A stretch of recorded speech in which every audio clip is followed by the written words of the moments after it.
Hey,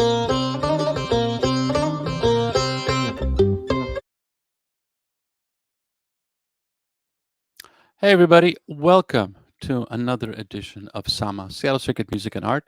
We're based in Seattle, but we are playing artists and performers and interviews with artists and performers and producers from all over the world. I'm Derek Mazzoni, and thank you so much for being here. Obviously, we are still in a very challenging time in the western part of the world, and we are utilizing the power of music to help people cope and deal. Now, music is an interesting thing, of course. Last week we had Drome No on, and they were awesome, playing us music from Epirus, the northern part of Greece, below the Albanian border, to help us, shall we say, Christos said, music as an emotional tenderizer to help us deal with the emotions that are coming through this time. And this is one of the magic powers of sacred music and healing music. Tonight or today, wherever you may be, I have a dear friend and an amazing artist, as well as a producer, a engineer, and so much more on. His name is Carmen Rizzo. Now, before we introduce Carmen, I want to give you a quick little bio. So I met Carmen years ago in DJ land, shall we say, clubs, festivals. He's a phenomenal DJ, and he's really spent a lot of time there in DJ culture. But his start really wasn't there. It was with Ray Charles. He worked on Seal's second record in 1994. He worked with one of my favorite producers ever, Trevor Horn, and many others. He worked with Alanis Morissette. And then around 2002, he was one of the producers on Paul Oakenfold's Bunka record, which is a huge hit and really kind of broke open progressive house all over the world. And then things got very interesting. He started working and helped form this really interesting electronic / Persian band by the name of Niyaz. We're going to see a video from that a little bit later on. And as time went on, he started working with A.R. Rahman, the phenomenal Indian South Asian composer. He started working with Coldplay, and then he worked with one of my favorite bands of all time, the Tuvan throat singing ensemble Huun Huur Tu. He's been nominated for 2 Grammys. He worked with Pete Townshend of the Who. He's worked on video games. He's worked on films. He's worked on documentaries.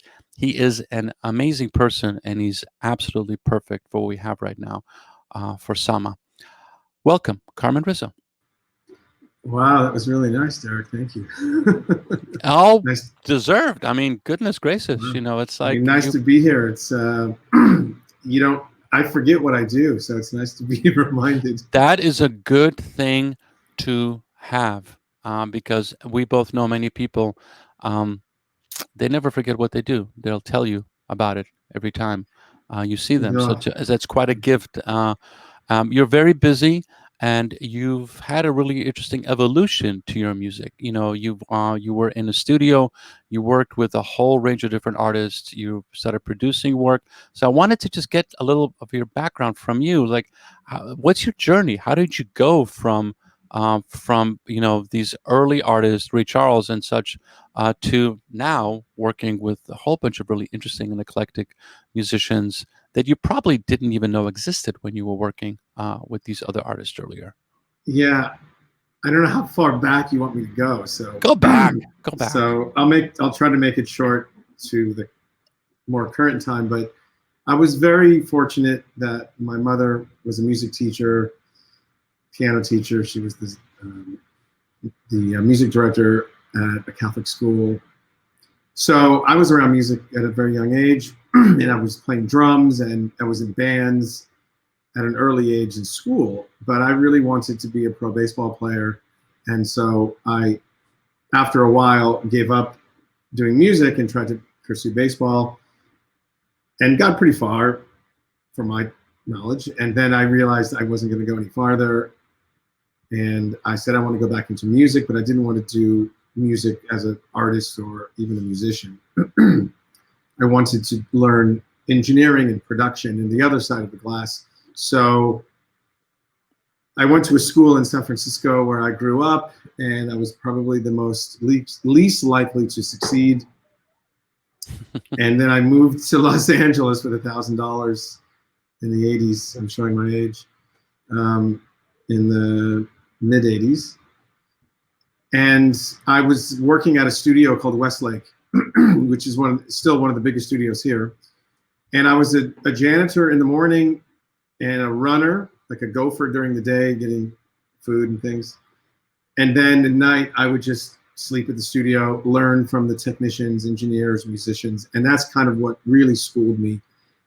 And then fast forwarding, I was just lucky to work with certain people in my career, like John Barnes, who introduced me to Michael Jackson. And I was fortunate as a kid to play on the Bad album, to do some programming. And I just kind of came into the music scene more as for the technical side of learning how to program and engineer and program synthesizers and drum machines.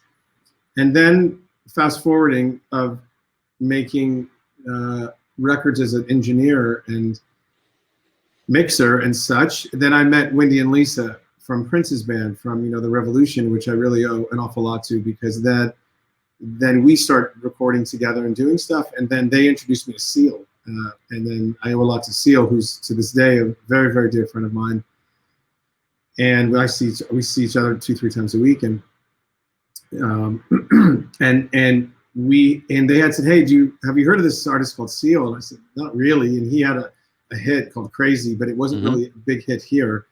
And then we worked for like a few weeks on the big Seal 2 record, which had all the big hits, of course, Kiss 'Em a Rose and such. And that 3 weeks turned into, which was just me, Seal, Wendy, and Lisa in the beginning, before Trevor really got involved.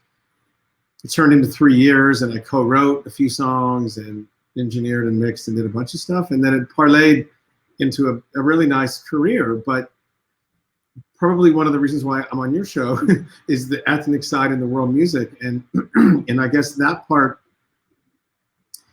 I would say first to Don Was, who was a big record producer, who who he is, produced a lot of the Rolling Stones records, and Was. And he called me to work with an artist from Algeria, which was called Khaled, Sheb Khaled. Not DJ Khaled, Sheb Khaled. Before DJ Khaled was Sheb Khaled. Exactly, and who's from Algeria, living in Paris. And we made, DD, which was a huge hit. Which was a monster, global phenomenon. I will still play that out. And if there's like anybody of a certain age from France or any part of the Middle East, they fill the floor. To this day, you say you did DD, and they, Yeah. So then I had worked with Ryuichi Sakamoto on the Beauty album, and then my eyes were just, I had never really known much about ethnic world music, which was, I'm embarrassed to say. But between Ryuichi Sakamoto and Khaled, I was schooled by some of the best. And then the Pandora's box opened, and then the A&R person in Paris on Barclay called Marc Tanon, he introduced me to Ekova, and then I worked on these records, which I was a huge fan of Ekova, which was based in Paris. And Ekova, I was sort of an unofficial fourth member. And then Azam Ali knew of the band and said, who is this guy? And then I was introduced to her, and that's when she said, do you want to be in a band together? I said, really? And then we started Niyaz. And you guys toured all over the world because... We did, yeah. We did many records. We got a record deal at 6 Degrees. We toured around the world for over 10 years. And then after 10 years, I just retired. Totally understand. But it broke open, a lot of people's perspectives. 6 Degrees, huge shout out to Pat and Bob for putting that together. But it was like one of those times where this music that lived in in like a boutique, shall we say, or lived in the academy at the land of ethnomusicology, got a chance to be seen and heard. And some of these musicians got a chance to be exposed, to play on stage. And you were there. And that leads me to our first video. This is a Grand Performances. And this is Carmen Rizzo in many ways represents, when I first heard you and saw you, and I was like, this is something really interesting and something really wonderful is going to come from this. And it did. Let's check it out. I would really like to introduce you to a two-time Grammy nominee, Carmen Rizzo. Carmen Rizzo.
Beautiful.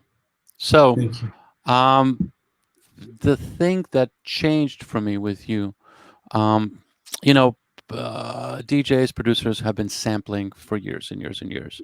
But when I started hearing your work, it allowed the intention of that music to really come out and manifest itself, instead of just like a quick little sample thrown into like a progressive house beat at 128 BPM, where you kind of like lose the Mhm. you lose the essence of this. When you were producing, when you started creating work with Niyaz, especially, and Ikova, there was space there. It was space for these things to breathe, and it was space for the.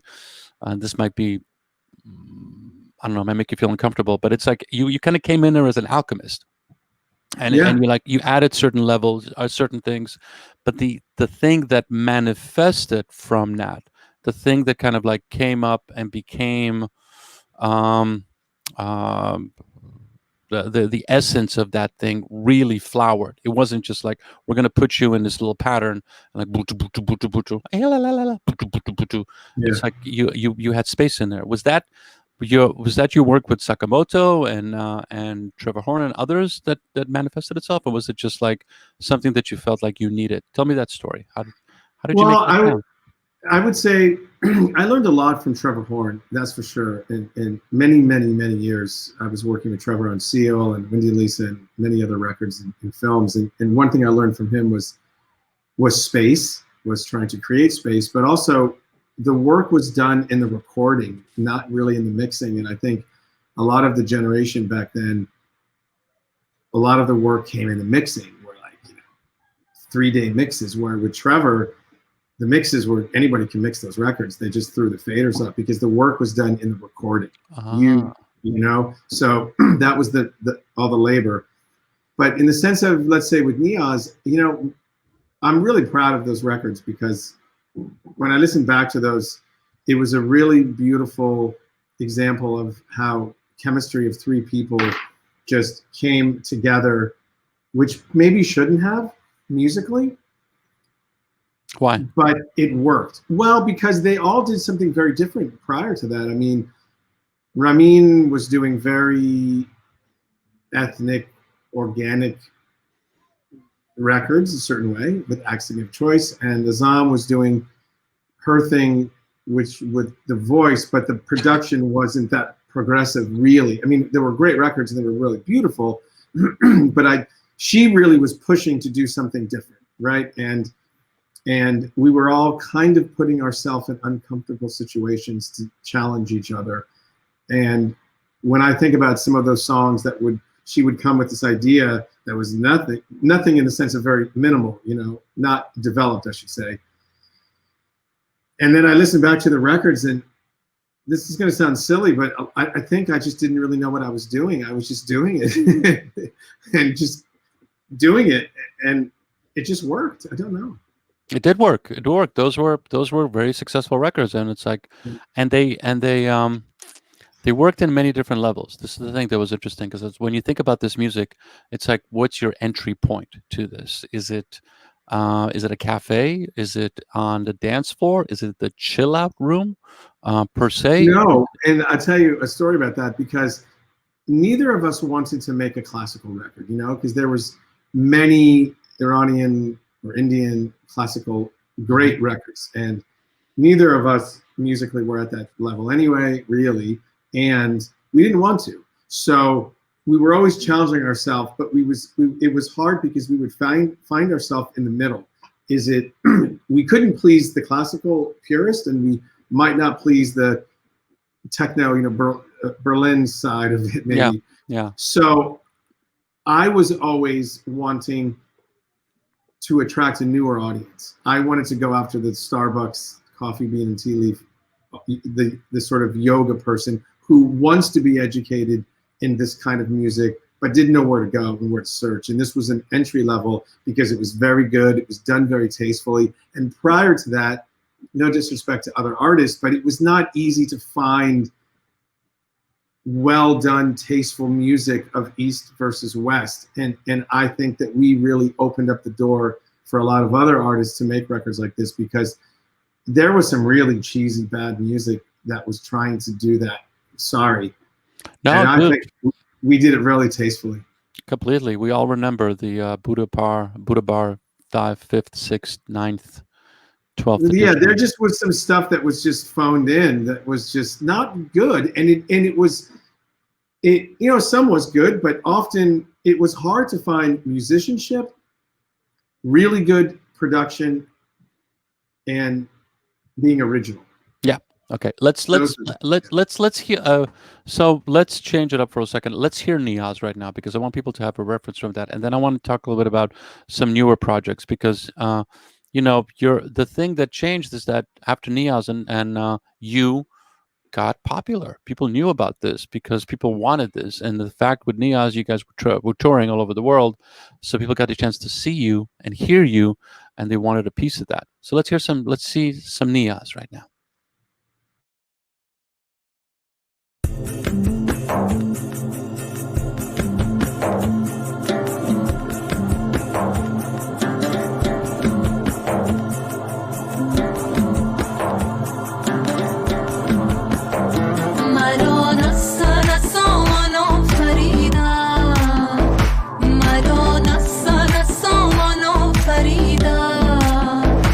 Hari Shanu, Hari Shanu.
الهی عاقبت هیچ به تخت پادشاهی عاقبت هیچ گرت ملک سلیمان در نگین است در آخر خاک راهی عاقبت هیچ عزیزم کیمیایی کیمیایی عزیزم کیمیایی کیمیایی ندارد طاقت یک دم جدایی ندارد طاقت یک دم جدایی عزیزم کیمیایی کیمیایی عزیزم کیمیایی کیمیایی عزیزم کیمیایی کیمیایی عزیزم کیمیایی کیمیایی عزیزم کیمیایی کیمیایی عزیزم کیمیایی کیمیایی.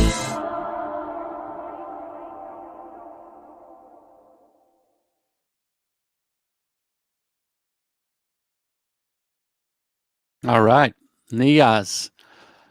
We're here with Carmen Rizzo, one of the members That's of a good Niyaz. video. That's a good video, and that song, that sound, ages Yeah, thank well. You know, sometimes it doesn't. No, thanks. Every time I see that video, I cringe because they had just moved from, Los Angeles. And for people who don't know, they're both married. And they had moved from Los Angeles to Montreal. And so I was kind of commuting to make records, do shows, to rehearse. And I wasn't there. And they're like, we need to do this video. But I wasn't there. So they said, well, we're going to the woods, in the hills and 4K cameras. And it was a really hot summer day. And they needed this video. And I was in this horrible tank top, as you see. And my assistant, I was like, okay, just shoot it on the iPhone. And it was, my part's insignificant. But their part's fantastic. It looks beautiful, but it's a great song and it's a really good.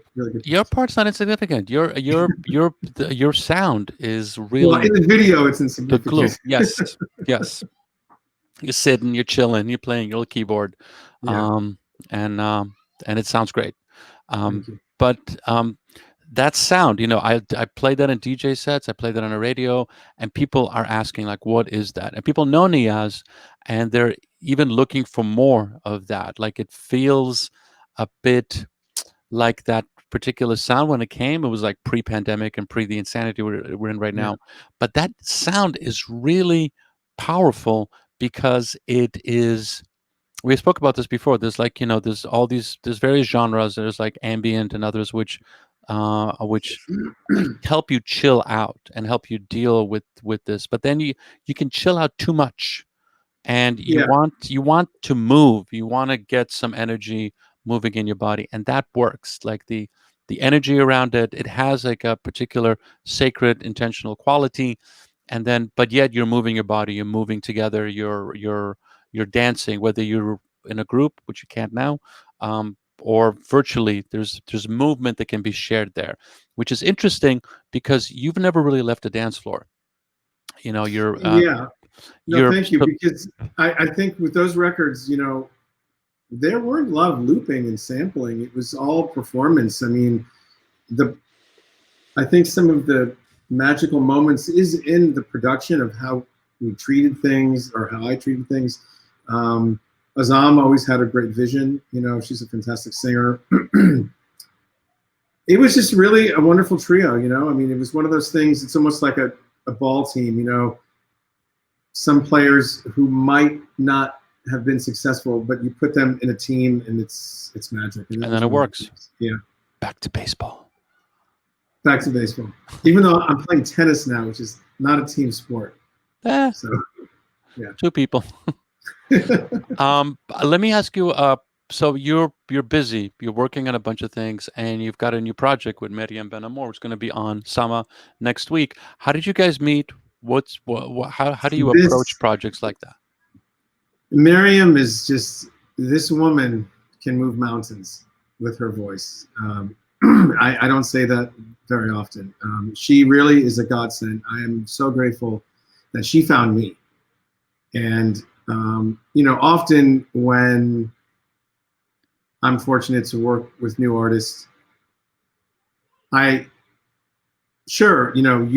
want work and you want the job and you want to, but I always politely say, let's just do a song or two and just make sure it's cool. And so this way, both people have an out, respectfully, And when I heard her music and we did one song, I was begging for more. I just said, oh my God, this was the similar feeling I felt when Azam said, let's start a band. And I said the same thing to her. I said, why don't we do one song? And we did one song and we both just said, holy shit. So with Miriam, I'm just so excited and so grateful to be working with her. And I can't wait for everyone to hear the whole entire album because we've released 2 singles that I'm really proud of, but the album is fantastic. When is the album coming out? I believe it's in October. Okay, so it's a little while. So, And yeah. are you going? So I'm going to pivot a quick thing right now because I wanted to ask you, how the hell are you surviving? And so, as an artist who's producing and who's working on records, things are freaky right now. You would be Yeah. releasing something and going on tour, or how does that work in your world where everything is in upside down land? It's a good question. I don't think anybody, Derek, can give you one answer that's correct. Some people would say, don't make new music because you can't tour it. And some people would say, put as much music out as you can. Most fans have a short attention span. I'm just a believer in putting out music. If the music is good and you have hopefully a strong, loyal following, when the time comes that you're lucky to perform it, I believe people will come. The thing that I'm a little bit on the fence always about is these live streams of performances, because I think in the beginning of COVID, everybody who could hit record was live streaming from their bedroom, their kitchen, making pancakes, DJ sets, and it was just too overwhelming. And I just had to tune out because it wasn't interesting enough to me. And as well, the quality wasn't as good sonically. It just was not stimulating for me. I think now there's a balance, so it's different. Okay. Yeah. March feels like a different lifetime ago. Yeah. And so now we're, but it's still interesting because, to your point, it's like, an artist, you're making music. And we talked about this before, but I got to bring it up right now. Are you making music because you need to make music because it's in this is how you inhale and exhale, or is it your job? And no judgment one way or the other, because we're all making, but in this particular time where it's just like I'm making music, but I know I'm not going to really be able to like tour it. Licensing, maybe not, live stream, I'm not really getting a reaction from the audience, which, as you know, it's like when the fans are in there, we have a video where fans are really getting into you guys. That you're getting something back from that, and especially in this kind of music, intentional music, sacred music, healing music, you want to be able to do something like that. I remember having this conversation with this Pakistani Sufi singer, Ustad Sami, who's basically, that's how he works. He's like, he is literally looking at people and he's singing to them, and you could have like 1,000 people. He's looking at individual people at a time, and he's trying to get that connection, and that's the thing that makes the music come out for that person. So in this time right now where it's the economics and also the relationship between the artist and the audience, everything's up in the air. And how do you But I think you just have to put music out. Timing is everything and destiny is everything. If you meet someone that you want to make music with, you do it. This is my opinion. And it's been a blessing and a curse, but I've always said, people will judge you from the music you make. If you're a music maker, whatever, you're a musician, a producer, singer, whatever you are, they're not going to check your bank account. They're not going to know how much money you made. They're going to say, like, you can't see all the gold records on these walls, but there's countless. There's some on the floor. Nobody says to me, how much did you get paid? They just said, you worked with Coldplay, you worked with Khaled or Leslie Mitsuko or Seal or Alanis or, countless records here. And the music should speak for itself. And you should do music for, anytime you start to overthink the stuff of chart success or I'm out. Because good. That's just not, I want people to judge me on the quality of work that I've done, not the chart success. Yeah. And So, also, the things that you're going to do in the future. Like, we started this conversation. It's like you said, I forgot all the stuff that I do, which is yeah. Sorry, which I'm is just opening my phenomenal. window. No, no. Right, and I feel like I'm lucky. I forget what I've done, and I'm so proud of all the projects, and I don't want to go look back at my career and be embarrassed about working with somebody just for a paycheck. Not to say that that's bad. I don't mean it that people who choose that no. route, but I just mean, like with Huun Huur Tu is a perfect example. I didn't know who they were. It was a very low paying gig. I kind of did it in between projects, and that has been, I wear that on my sleeve like I worked with the Beatles or somebody, you know? And to this day, it's the gift that keeps giving. I mean, we toured the world countless times, and it's just, I'm so proud of that project and so honored to be affiliated with them. They're in many ways, they're, once people discover this group and your role in that and that world, it is a revelation to them. It's almost like everybody talks about it, and it becomes this touchstone for like what you can actually create. Let's go to that. Let's see this performance. Before we go into it, where is this concert? Do you know? Do you remember? This is in Kazakhstan. I think this is in Almaty. It's not in Astana. I've been to Kazakhstan like 7 times or 6 times. Dude. I love it. I love it there. But there's a beautiful festival there called Spirit of Tingi. And we've played there many times, and I've done other things solo there. And this, I believe, is one of the many shows there. I don't even know what year it is. But Carmen Rizzo and Huun Huur Tu in Kazakhstan. And you really see how the range and the beauty of this music manifest.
Carmen Rizzo, Huun Huur Tu in Kazakhstan. Beautiful work. And Yeah, thanks. They're big really fan special. of that. And the thing that's interesting for me about that is, like, I've had Huun Huur Tu on a few times, and we chatted at different festivals, lucky enough to have been traveling. Um, their music is freaking ancient. I mean, they're doing like, this is the sound of the river running through the taiga, and it's the sound of the river. Like, they're actually making that, and you're playing with something which is like, proto music. Like, this is how people learn how to talk, by mimicking birds. We're talking about the 100,000-year-old stuff, and there you are, using that as an element in this artwork, this experiment that you're working with, that the instrumentation and everything is like that. What goes through your mind with that stuff? I have to say, I know this is going to sound silly, but even listening back to that, it's almost with Niyaz, my ignorance, it just kicks in, because like, even with Azam, like this Rumi poetry and Sufi and this, if I were to at that time study and, oh my God, I shouldn't do this because I'm stepping on someone's toes, versus Huun Huur Tu is the same thing, of what they're singing about Mother Earth and something as simple as water or the sky. I think I might have treated it different, but because I didn't know, and I'm just, no, I don't like that. No, do this. And then I do what I do. Somehow it kind of fell into place and it worked. Instrumentation is something that I pride myself on, of what instruments I choose to play or do or ask them to do. And it was hard with them because in their case, you really have to be delicate, because they're playing these ancient instruments. They're playing these overtones from their throat. I had to be a little respectful, obviously. Of what Yeah, you're not just gonna, like, we're gonna bang it out, dude. It's like, yeah, wait for the drop. They're the agil, I mean, just their instruments. I mean, I don't know. For people who don't know them, just discover them, because it's just, everything about them is just, it's just out of this world. Yeah. No, completely. But it becomes interesting in that way. And looking at that video, looking at that audience, like, I've been doing this for a long time, obviously, as have you. And so and we live in this world where we could be at a stage where everybody is reverent, sitting on their sitting at their seats and watching a Huun Huur Tu or a Niyaz perform.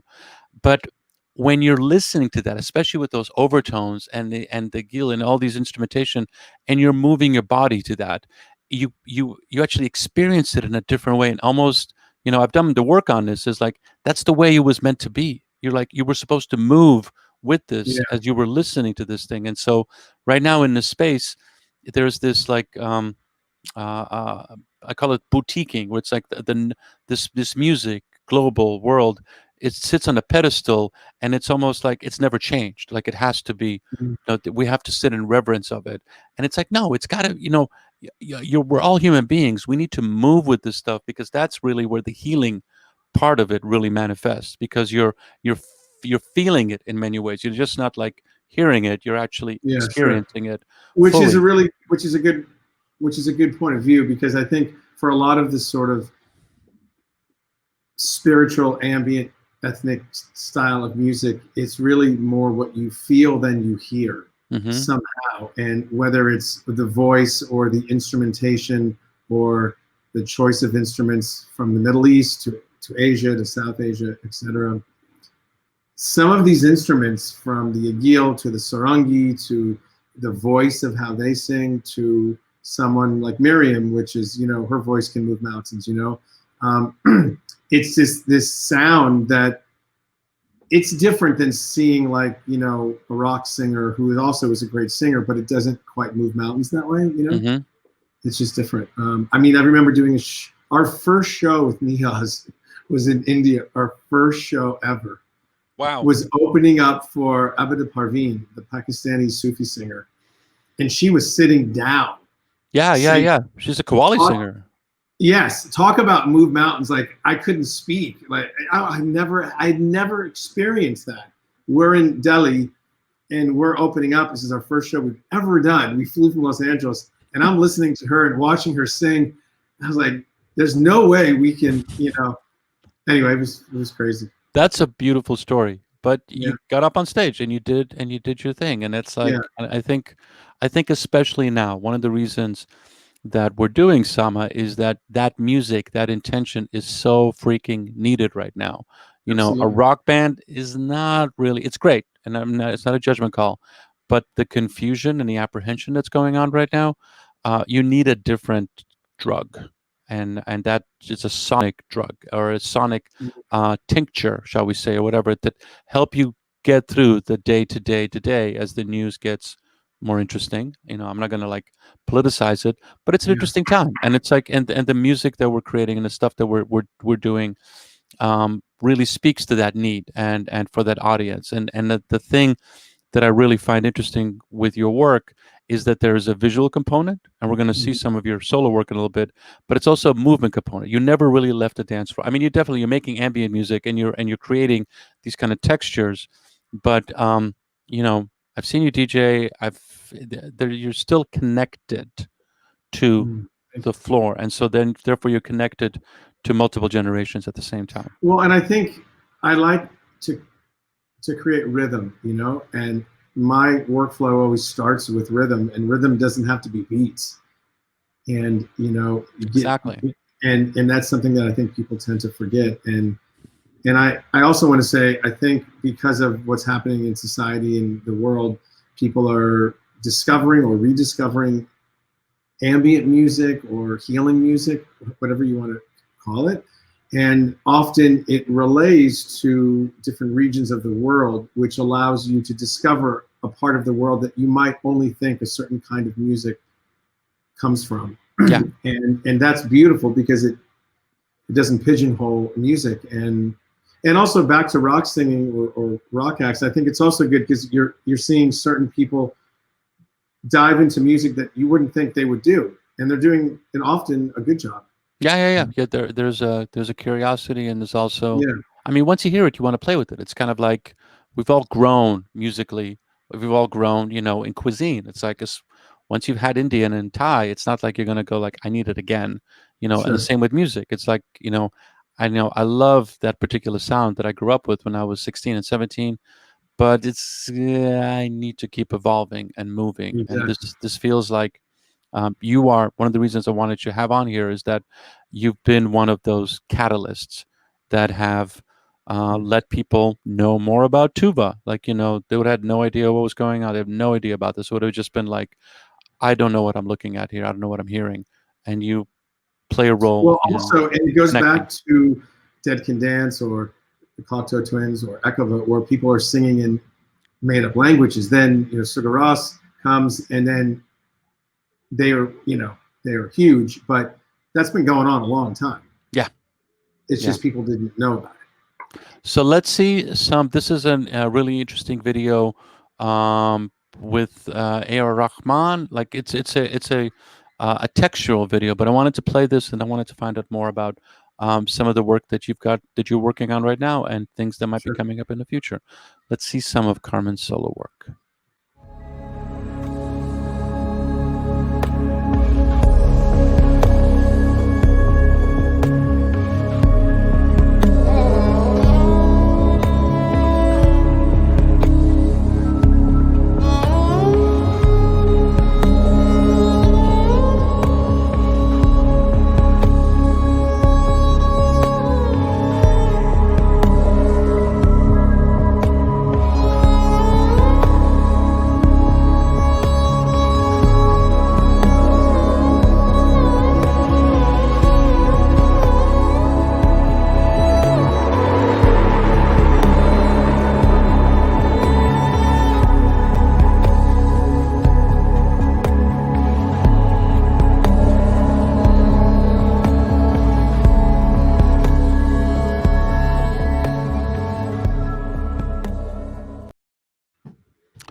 beautiful work. The Thank you. sarangi, of course. So Yes. sarangi is a South Asian instrument. It's a bow on strings and incredibly emotive. Yeah, that instrument is one of the most beautiful instruments in the world. And I was in India last summer doing a master class for AR at KM, his music conservatory. And I was writing this track on my own, and I wanted to work with this sarangi player who was living in Mumbai, Vanraj, a great guy, and he was so kind to come to Chennai and work with me. So AR let me use his studio, and then coincidentally there was a yoga surf music festival. Of course. There, a dear friend of mine was running, and he said, "Do you want to perform a sort of ambient set?" You know, and I asked Vanraj to do it with me. So we did this really cool vibey thing. So that song came out, and I just did that weird little video just to That's beautiful on Instagram or something. But it's a really beautiful track, and I have a lot of side projects. So my solo records from years past were always collaborations with singers, you know, Estero and Kate Havnovic and Jem and various people, Brantley Phillips, which I love. And then I kind of phased out of that and then got into more ambient music and more instrumental stuff. So I hadn't released something for a long time, so I recently put that out. And then I've got, you know, Libella, which is a side project with my friend Joel Shearer. And I had Lal Marie, and I have a Caravan Sarai, which is a really successful world music project. Yeah. We're talking with them right now. Yeah, and then of course Miriam, which is kind of a collaboration. It's really her, but it's us. So I don't know. Yeah, I mean, it's like you're not hired to be, you know, you definitely bring in a flavor to the mix. It's not like you're. Yeah, I mean, usually a lot of these projects, they become collaborative things. We kind of hold hands and just let's do it together, even though it's like with Ryan Caravan Sarai. It was like it should be us. I said no, it should be you. Let's call it Caravan. You know, you call it Caravan Sarai. I'll take the back seat. I'm totally fine. And same thing with Miriam, was all about her, and as it should be. You know, that's big of you in this business. Very big, actually. Well, I never did this to be famous or to want that kind of success. I mean, who doesn't want success? But it's just, you know, I think a pivotal point in my career really was the Paul Oakenfold record, because when I was doing that record, I was managed by Dave Holmes, who managed Coldplay at the time, and he was saying, you know, you're doing all this for Paul. Why don't you do it for yourself? And then at that time, I did my first project, which was called Povey, which was on Network. And then that was really what sort of turned the table of like, well, okay, well, maybe I should sort of do a little bit of artistry. But I only wanted to do it to be discovered as a producer. Yeah. I didn't want to be an artist. I was like, I'm making these records over here, but hire me as a producer. That's all I want. It's good to know yourself, Carmen. It really is. So one last question. Yeah. You travel a lot, you know. I travel. You travel a lot. Yeah. You're not traveling now. How are you coping? I can't go across town. It's like, yeah, it's really bad. I'm at peace with it because I've got no choice. I mean, you know, for people who know me, I mean, I'm in Europe 3-4 times a year. I'm China. I mean, name a country. Israel. I mean, just before COVID, I had a flight. I was supposed in like not even in like 2 months, let's say. I had the tickets were booked. I was going to New Zealand, then LA, then Berlin, Prague, Israel, Palestine, LA, and they all got canceled.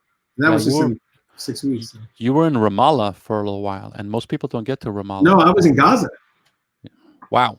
I was in Gaza. It's hard to meet somebody who has been to. I mean, I've been to Palestine 3 times. I love it. Been to Israel 6 times or 7 times. I don't know. And I did a mentoring project in Gaza, and I absolutely loved it. I love Palestine. It's getting out and seeing these artists, seeing the world in general. I think that is so important to the future.